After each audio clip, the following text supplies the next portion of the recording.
Hey there. Today, we're going to dig into a really fascinating idea, one that challenges a hidden assumption that pretty much all of us have about knowledge. It's this belief that we can think from a place of perfect neutrality.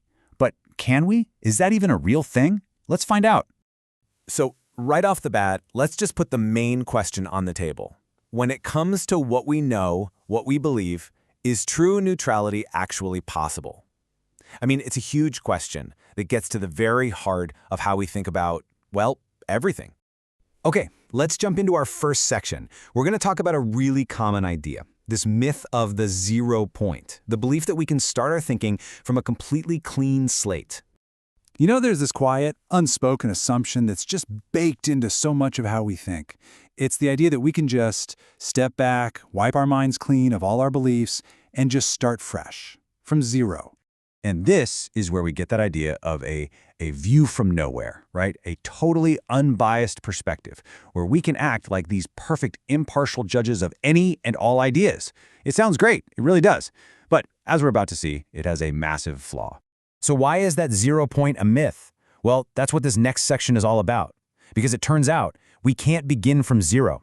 Every single act of knowing is actually built on a whole foundation of hidden assumptions, things we've already accepted before we even begin to think. Okay, just think about a really simple statement. You look at something and you say, this is true. Seems super straightforward, doesn't it? But watch what's hiding just beneath the surface. The moment you say that, you are already presupposing this gigantic idea that a category we call truth even exists to begin with. You've already bought into a system before you've even finished your sentence. But wait, it goes deeper. Because you're also assuming that truth is different from falsehood, and that difference is important. You're making a value judgment. You're basically saying, truth is better, and we should care about it. And you see this pattern everywhere. When you say an argument is better justified, you're assuming that justification is a good thing, that it has value.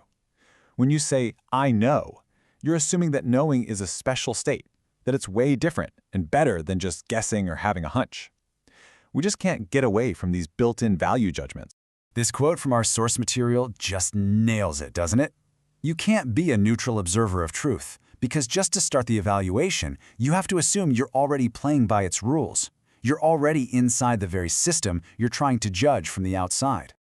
Okay, this is where the whole argument takes a major turn. We're about to totally redefine what it means when we say those two little words, I know. And trust me, it's not what you probably think. See, we usually think of I know as being like, I feel happy or I am tired. You know, just a simple description of what's happening inside our own heads.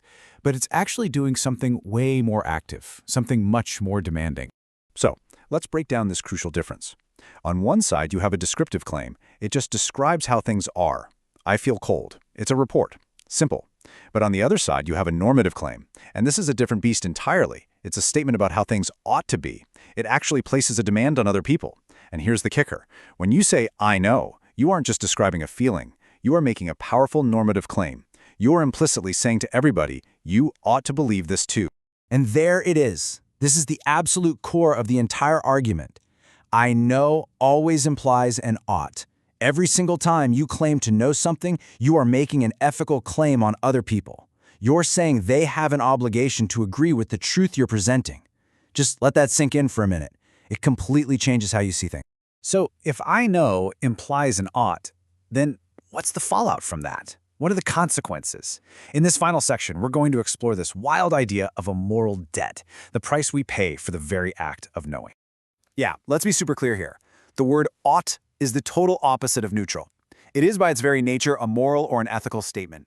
It's a claim that assumes it has the authority to tell you how you should think or what you should believe. It's not just describing the world, it's trying to shape it.